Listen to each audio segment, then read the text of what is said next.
Yo, what's up guys? Welcome back to another video, and today we're going to be reacting to the game with a perfect read on his audience by, I'm not sure how to pronounce his name, Nekrick, but we about to react to it. This video is sponsored by Honkai Star Rail, and I can talk about a topic of my choosing.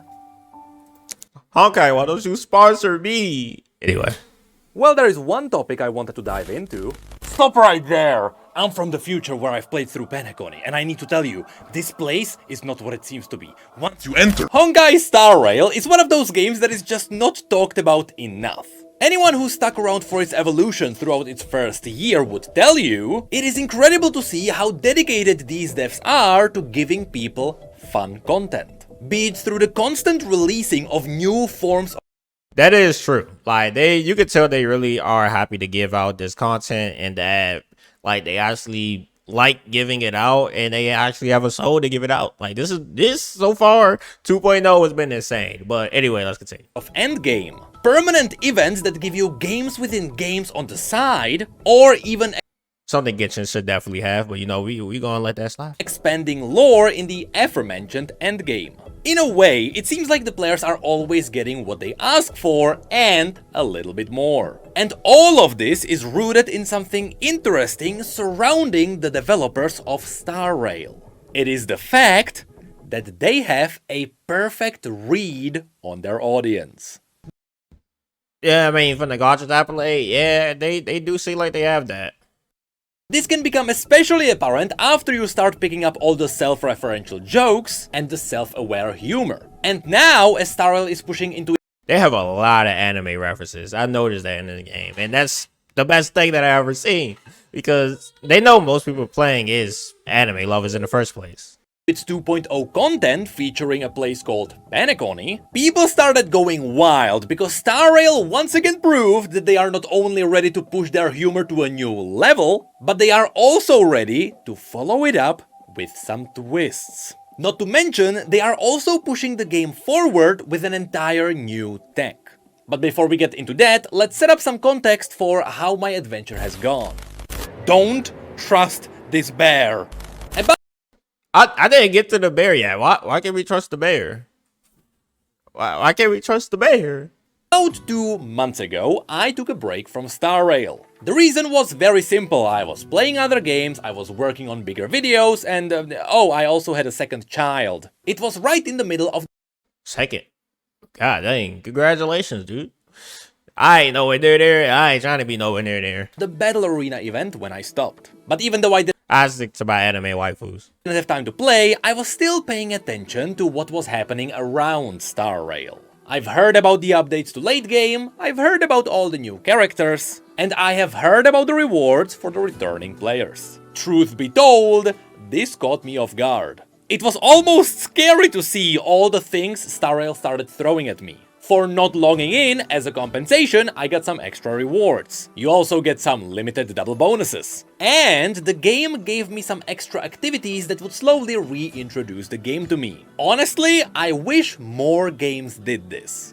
Yeah, that is true. I mean, Sony had it once. Sony took a break once from Star Rail. And the return amount was actually pretty good. I think with Genshin you get what, like, I think 2 pulls, 1 pull. It's like one of them. I can't remember exactly what it is. Maybe 3 pulls. So was it 5? I think you get 5.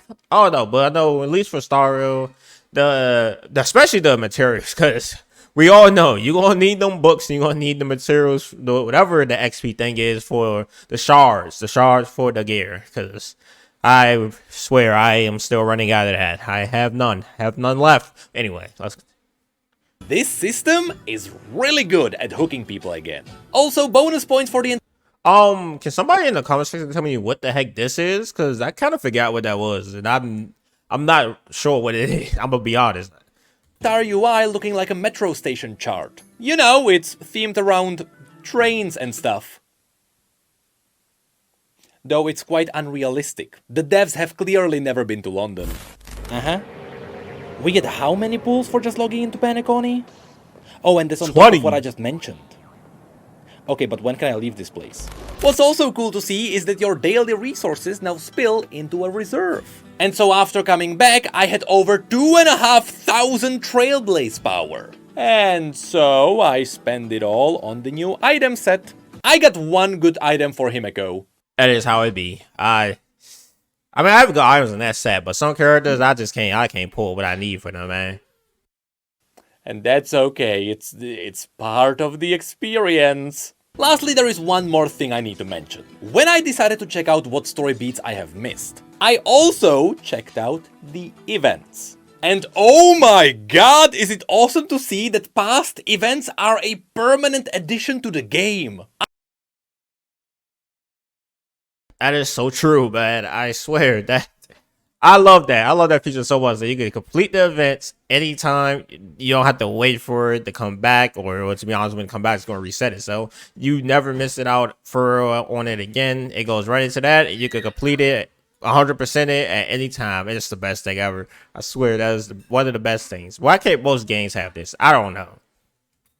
I missed like 3 of them, and now I can play them at any point I want. This is actually awesome! This is something people brought up, the devs listened, and as a result, we got exactly what we asked for.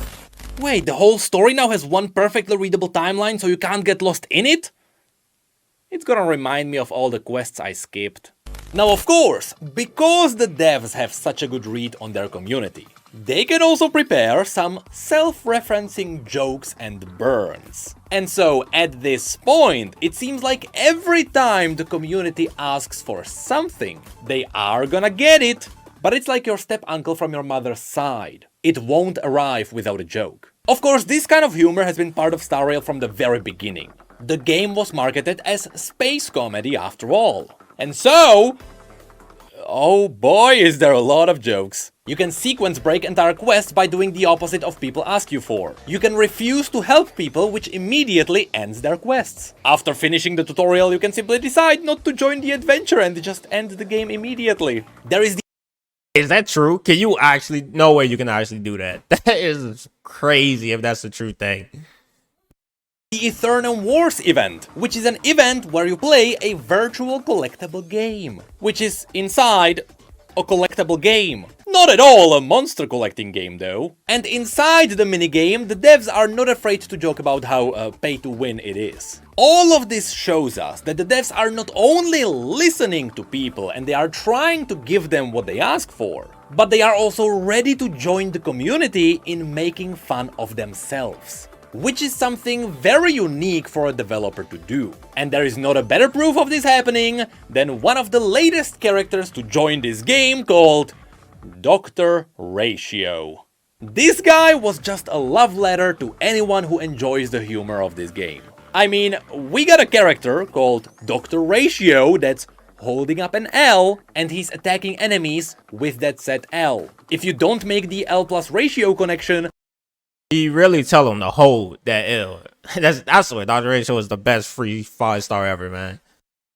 Maybe it's you. And that's not even mentioning how Star Rail trolled everyone by simply giving him away for free. They knew exactly what they were doing, they even announced him with a holy voice. But very quickly we learned that this was only the beginning.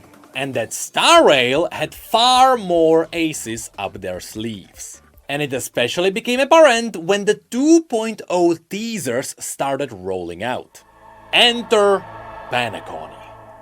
Can you stop following me? I really don't want to buy your fish cake. This place is an accumulation of everything great Star Rail released so far. And I'm not just talking about games. That is true. That is 100% true. Like, Pelicore is the best. They got the good jokes. You got the characters. You got Sparkle, which is top 10 in my opinion. She's a fox, so she's obviously just diabolical at this point and mischievous. But anyway, other than that, like we got the story that I'm not going to spoil you just in case some people didn't watch it yet. Go watch the story. It's actually pretty fire. I love it. And I'm still confused at the end of it. And I still kind of just like, wow, that's kind of tough. That's whatever. Anyway, other than that, like, Peliconi is just the best. And I love that I don't know, for Venturine, his eyes is fire, let's be real. But as for like the character, I mean, I don't know how to feel about him yet. I'm kind of on the side that he seems cool, but I just don't trust him because I don't know, the way he talks just makes me like, this man definitely going to like double cross us at some point in life. Gameplay. I'm talking about story, humor connected to that story, and the dark twists that follow you literally everywhere in every story in this universe. See, Penacony was titled The Planet of Festivities. This is why you'll see a lot of happy-go-lucky vibes around. The first trailer we got revealed the Grand Plaza, the Vegas-styled architecture, and oh, cars. I can't wait to I really wish we could drive those cars, but can we drive those cars? Heck to the no.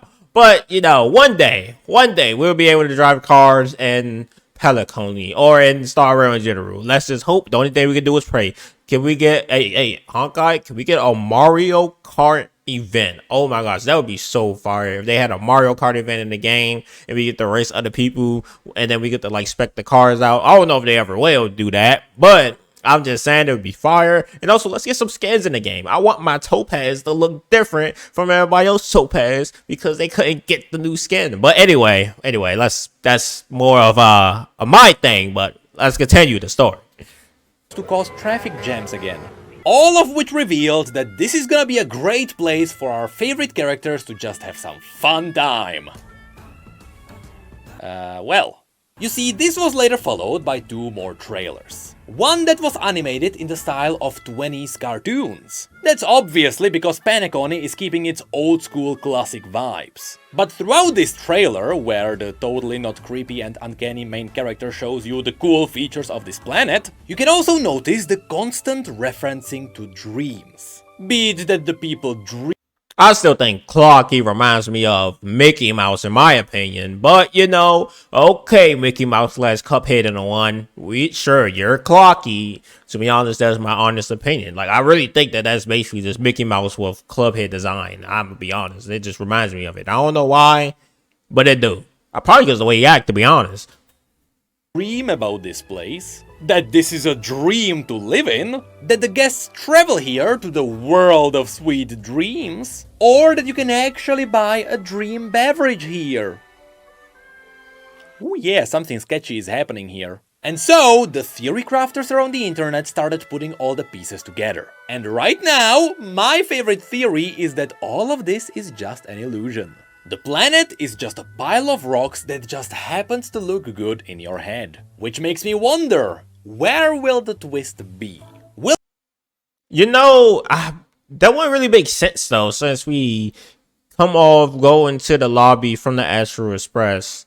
But at the same time, I guess you could say as soon as you get into a certain part or warp to Penacony, that you instantly fall asleep and then you think you're having this amazing time at this hotel, which takes you into a dream, which means it could be a dream inside another dream, which means you're in a dream of another dream of a dream. And then next thing you know, you have dreamception, and the next thing you know, we in inception. And then at that point, we might as well just call the Pelacony Inception Part 2. But, you know, we don't have no plastic tops to be spinning around. Or was it metal top?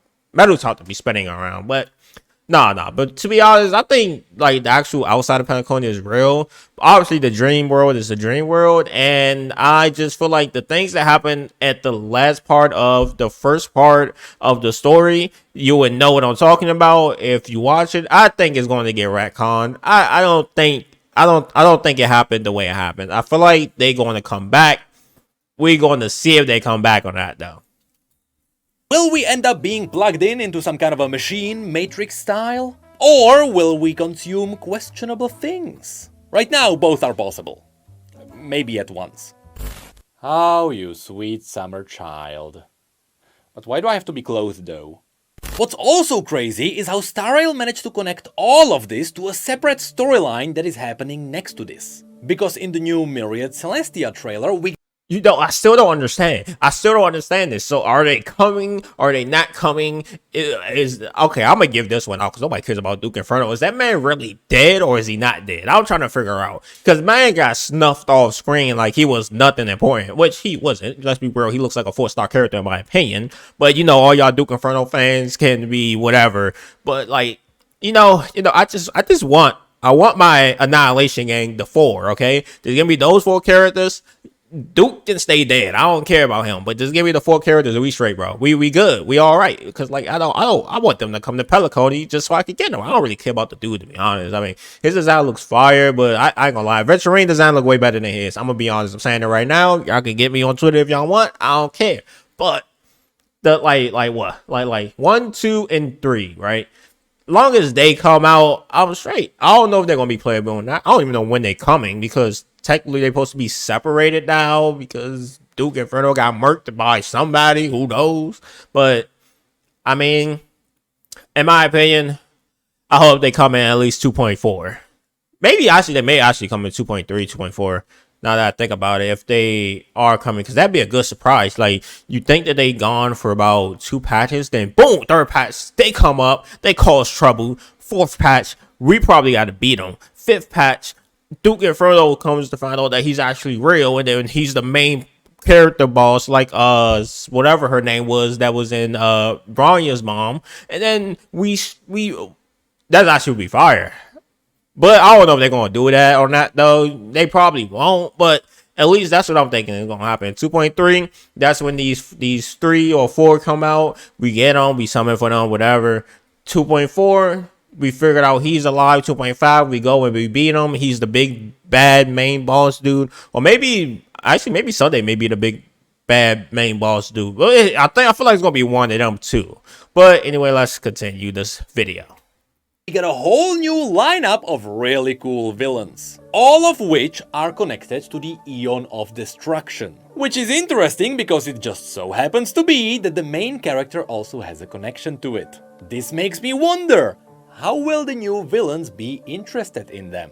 Yet again, there is a massive potential for a good twist here. Not to mention, this entire group looks absolutely amazing.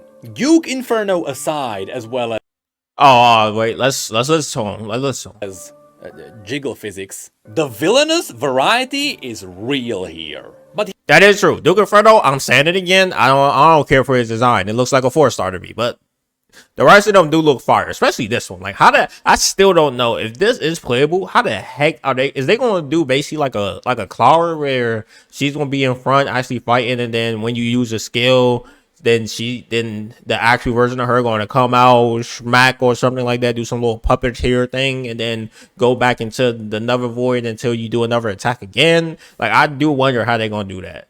But other than rendering that part, I mean, they all look fire, let's be real.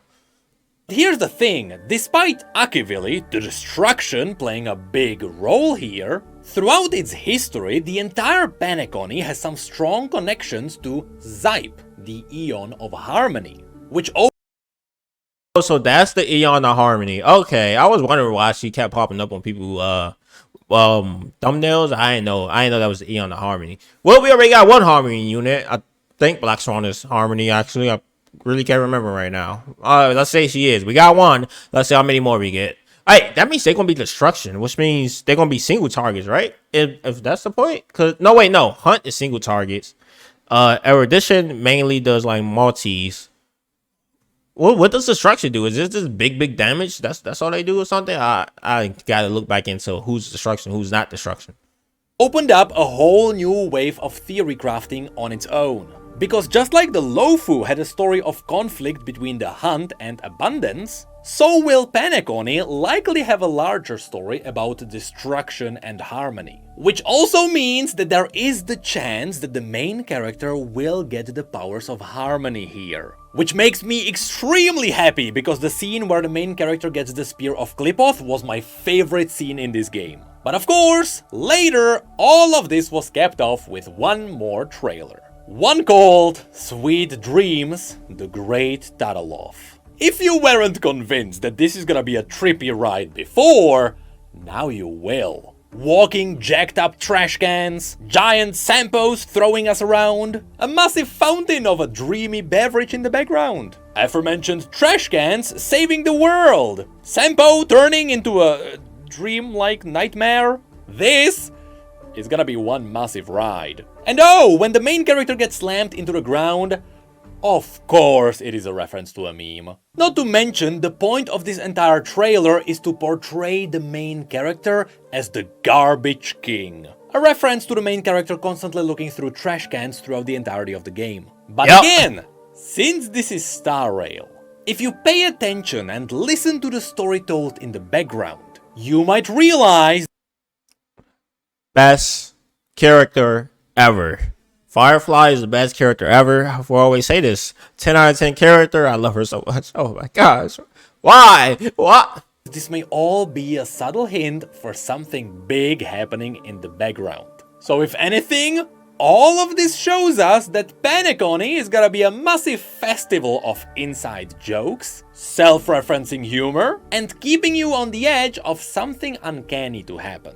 Which is what the players of this game love, and the devs know it. But this is where the devs also decided to push beyond their limits with the new tech that they are introducing into the game. Since Paniconi is supposed to be all about dreamlike places, somehow they managed to leverage the engine for a new kind of exploration.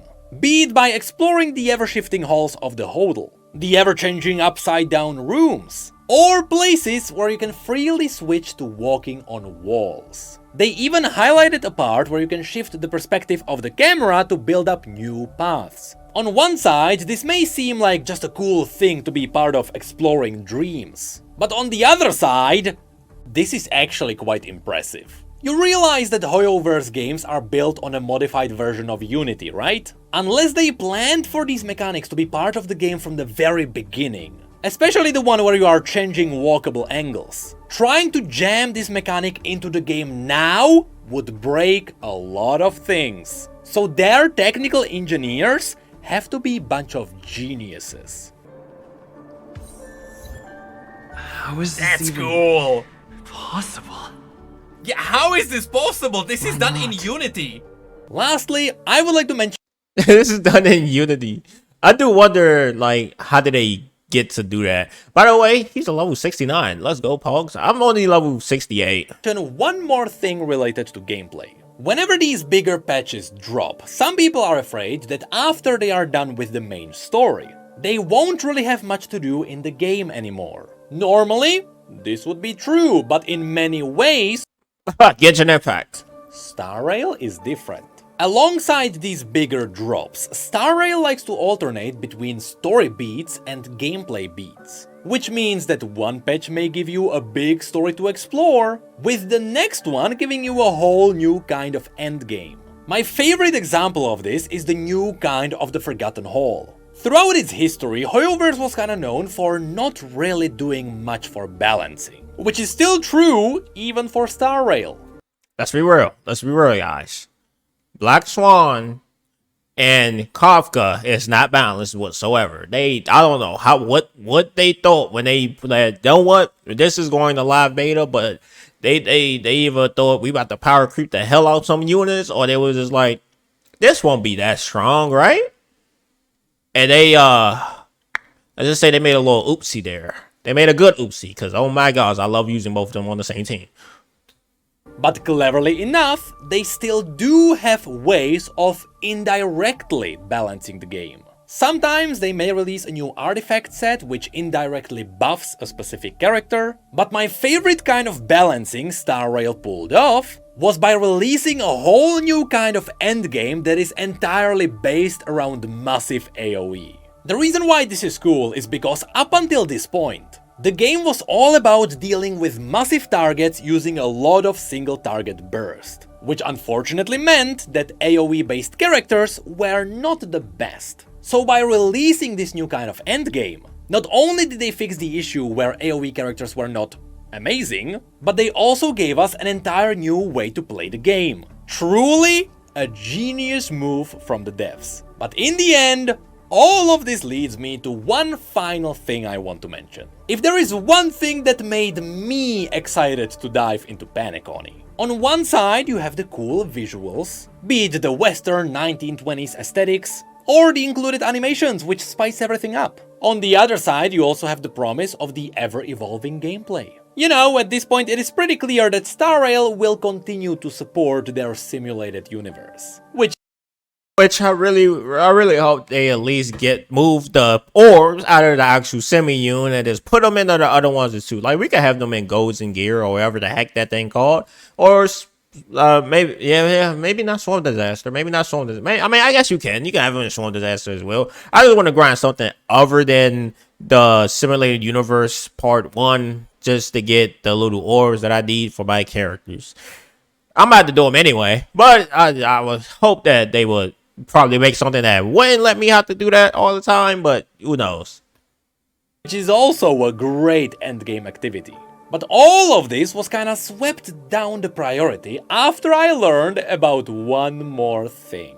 I learned that apparently one of the writers who is responsible for writing a part of Panic on his narrative became kind of a legend in Honkai Impact III. Apparently whenever he's involved, the story takes interesting turns. Of course, being fairly new to the games of Hoyoverse, Pretty sure his name is Oto. I know he's about to say. And I'm pretty sure he was the one that did the writing for when Himiko died. Well, I'm gonna say he lived up to his expectations because somebody died, but it wasn't Himiko. And I'm still, it still hit hard. It still hit hard. Okay, I never played like Honkai Impact 3rd. Like I never played it for real. Like I played it, and I kind of dropped it for a couple of years. When I saw that scene on YouTube, because they put it on a YouTube, man, I ain't gonna lie, I felt so sad that I wanted to cry when I watched that. I was like, I felt the pain. I felt the pain of that. But the scene that they did in here, I ain't gonna lie, it makes me want to even, I don't know what to do. I'm just confused. I'm trying to figure out why it happened, how it happened, not just in shock. I don't believe it happened. Me personally, I believe that it's going to get retconned. They're going to come back, and then we're going to be chilling. We're going to be straight, all right? But we just got to see. We just got to wait and see. I don't really know the details. But what I do know now is that this is kind of a big deal. And as people may know, I am a little bit of a lore nerd after all. Complex stories and awesome twists? Kind of my thing. I love me some good story that surprises me behind every corner. And the recent news certainly got me excited because of it.